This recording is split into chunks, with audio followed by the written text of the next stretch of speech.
एक असतो विकास, इंग्लिशमधलं नाव त्याचं डेव्हलपमेंट, पण आपण विकासच म्हणू, कारण तोच शब्द मतदार म्हणून नेहमी आपल्या तोंडावर फेकला जातो. विकास पुरुष का म्हटले जातात? सर्वांगीण विकासासाठी आम्ही या ठिकाणी आलेलो आहोत. नमस्कार, मी हर्षरा स्वकुळ आणि या व्हिडिओ भर आता भटकत राहणारे विकास. नाही, विकास नाव असणाऱ्या कोणी स्वतःला रिलेट करू नका, कारण तुम्ही तर साधे मतदार असाल ना. आय एम टॉकिंग अबाउट देश का बेटा विकास, ज्याचं नाव प्रत्येक राजकारणाच्या तोंडी आहे. म्हणजे पक्ष फोडले जातात विकासासाठी, अगम्य युत्या होत आहेत विकासासाठी, दोन भाऊ एकत्र येत आहेत विकासासाठी, काकापासून पुतणा दुरावतो विकासासाठी, पुन्हा काका पुतणा बहीण सगळे एकत्र येतात विकासासाठी. आता इतकं भरभरून इम्पॉर्टन्स दिल्यामुळे विकास झाला नार्सिसिस्ट, मेज भगवान हा ॲटिट्यूड. सॅन्टा क्लॉसचा सण सेलिब्रेट केला तर विकासाच्या घरात तोडफोड होईल अशी चिंता त्याला होत असतानाच खुद्द पंतप्रधानांनी चर्चमध्ये डोकं टेकवलं आणि सेलिब्रेशनसाठी विकासाला जणू सरकारी परवानगी मिळाली आहे या आनंदानं विकास निघाला देशसभरीला. राजधानी दिल्ली सोडणार इतक्यात विकासवर मोठा घाव पडला, तो म्हणजे दिल्ली हायकोर्टाच्या निर्णयाचा.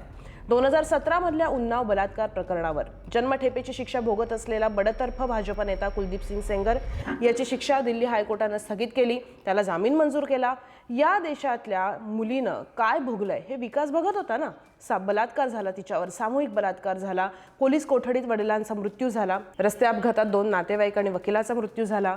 ती मुलगी रुग्णालयात असताना 6 महिने स्वतःचं आयुष्य वाचवण्यासाठी संघर्ष करत होती. शेवटी हायकोर्टाच्या निर्णयाविरोधात ही मुलगी सुप्रीम कोर्टात गेली, तेव्हा जाऊन सेंगरचा जामीन रद्द झाला. पण या सगळ्या काळामध्ये या पीडितेची भीतीनं काय अवस्था झाली असेल या विचारानं आधीच AQIनं जीव घुसमटत असलेल्या विकासाचा जीव आणखीन घुसमटला आणि 7च्या आत विकासनं राजधानी दिल्ली सोडली.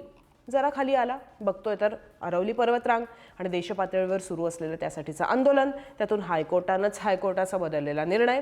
मग विकासनं ठरवलं सेफर साईड, महाराष्ट्र भेटीचा प्लॅन करूयात, कारण विकासासाठी नॉन भाजप मंत्र्यांच्या वारंवार होणाऱ्या दिल्ली भेटी या विकासनं बघितलेल्याच होत्या.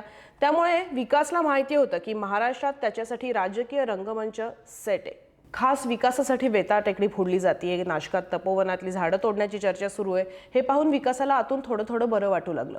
Coastal road, Mumbai metro, Atal Setu, Samruddhi Mahamarg यांच्या गुलाबी गोष्टींमध्ये विकास फायनली रमू लागला. इतक्यात विकास एक स्टेटमेंट वाचतो, माजी केंद्रीय मंत्री भाजप नेते सुरेश प्रभू यांचं. सुरेश प्रभू काय म्हणतात?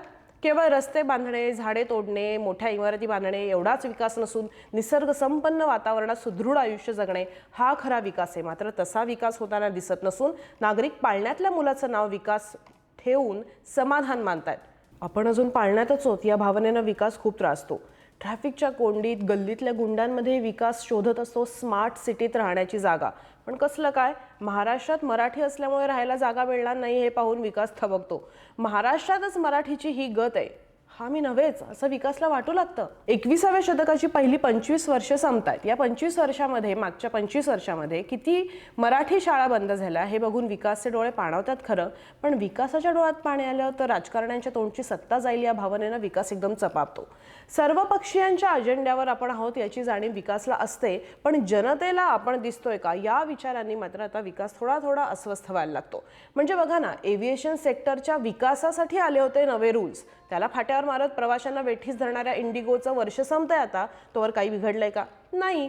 विकासासाठीचे रूल्स फेब्रुवारीपर्यंत ॲडजस्ट झालेत.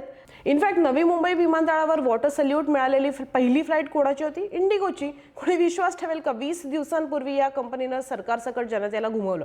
तिला नवी मुंबईतल्या अदानी ग्रुपच्या विमानतळावर वॉटर सॅल्यूट पण मिळालं. बरं, या एअरपोर्टला लोकनेते दिबा पाटील यांचं नाव द्या, ही मागणी पूर्ण झाली आहे का? नाही. हा एक वेगळाच भाग आहे. नेमकं कुणाचा यामध्ये काय रोल आहे हे विकासाला काही कळत नाही, तो फुल कन्फ्यूज होतो. कारण बघा ना, एअरपोर्टचे मालक अदानी, पण नाव देण्यासाठी वेळ कोण मारणार? सरकार. पण विमानतळावर पहिल्या प्रवाशाचं स्वागत करण्यासाठी सरकारचा हवाई मंत्री नाही तर अदानी उभेत. विकास फुल कन्फ्यूज होतो. विकास मग जातो 2 भावांकडे. तिथे तो पाहतो 2 भाऊ एकत्र आल्यामुळे जल्लोष करणारा नेता. विकासाला दिसतो आशेचा किरण. विकास त्या रात्री शांत झोपतो. आता आपण लोकांना दिसू ही स्वप्न बघत, पण दुसऱ्या दिवशीचा सूर्यकिरण उगवतो तोवर जल्लोष करणारा नेताच भाजपत जातो, तेही विकासासाठी. सर्वांगीण विकासासाठी आम्ही या ठिकाणी आलेलो आहोत.